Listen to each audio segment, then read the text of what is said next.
سب سے پہلے پاکستان کے دفاع اور سالمیت کے حوالے سے اہم ترین خبر کو پروگرام کا حصہ بناتے ہیں۔ دشمن کے ٹینکوں کو دن رات اور ہر موسم میں نشانہ بنانے کی صلاحیت رکھنے والے Z-10ME اٹیک ہیلی کاپٹر پاکستان آرمی کا حصہ بن گئے۔ چیف آف آرمی اسٹاف نے اس تقریب میں شرکت کی۔ پاک فوج کے شعبہ تعلقات عامہ ISPR کے مطابق فیلڈ مارشل سید عاصم منیر نے ملتان گیریجن کا دورہ کیا۔ اس دوران آرمی چیف کو فارمیشن کی آپریشنل تیاریوں اور تربیتی سرگرمیوں پر بریفنگ دی گئی۔ فیلڈ مارشل نے پاک فوج کی قومی خود مختاری اور علاقائی سالمیت کے تحفظ کے عزم کا اعادہ کیا۔ فیلڈ مارشل سید عاصم منیر نے اعلیٰ سطح کی تیاریوں پر اطمینان کا اظہار کرتے ہوئے کہا کہ پاک فوج قومی خود مختاری اور سرحدی سالمیت کے تحفظ کے لیے ہمہ وقت تیار ہے۔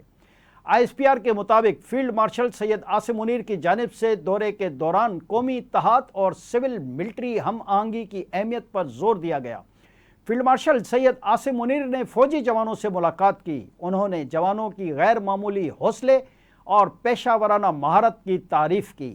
بعد ازاں پاکستان آرمی ایوی ایشن میں جدید ترین Z-10ME اٹیک ہیلی کاپٹر کی شمولیت سے متعلق تقریب منعقد ہوئی، جس کی صدارت فیلڈ مارشل سید عاصم منیر نے کی۔ اٹیک ہیلی کاپٹر Z-10ME کی شمولیت کے بعد مظفر گڑھ فیلڈ فائرنگ رینجز میں فائر پاور کا عملی طور پر مظاہرہ بھی کیا گیا۔ ISPR کے مطابق اس جدید نظام کی شمولیت پاک فوج کی ایوی ایشن کو جدید خطوط پر استوار کرنے کی جانب ایک اور سنگ میل ہے۔ پاک فوج کے شعبہ تعلقات عامہ کے مطابق فیلڈ مارشل نے مشترکہ ہتھیاروں کی حکمت عملی کے کامیاب مظاہرے کو سراہا۔ دورے کے آغاز پر ملتان گیریجن آمد پر کور کمانڈر ملتان نے army chief field marshal Syed Asim Munir کا پرجوش استقبال کیا۔ ISPR کے مطابق ملتان گیریجن میں پاک آرمی ایوی ایشن کا حصہ بننے والے Z-10ME state of the art صلاحیتوں سے مالا مال ہے، جس میں دن رات اور ہر طرح کے موسم میں لڑنے کی صلاحیت موجود ہے۔ Z-10ME جدید ریڈار اور الیکٹرونک وار فیئر سوٹ سے آراستہ ہے۔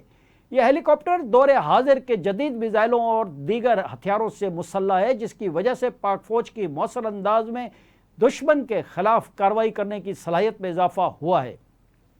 فیلڈ مارشل سید عاصم منیر نے مظفر گڑھ میں اس جدید ہیلی کاپٹر کے فائر پاور کا مظاہرہ دیکھا اور اس کی صلاحیتوں کی تعریف کی۔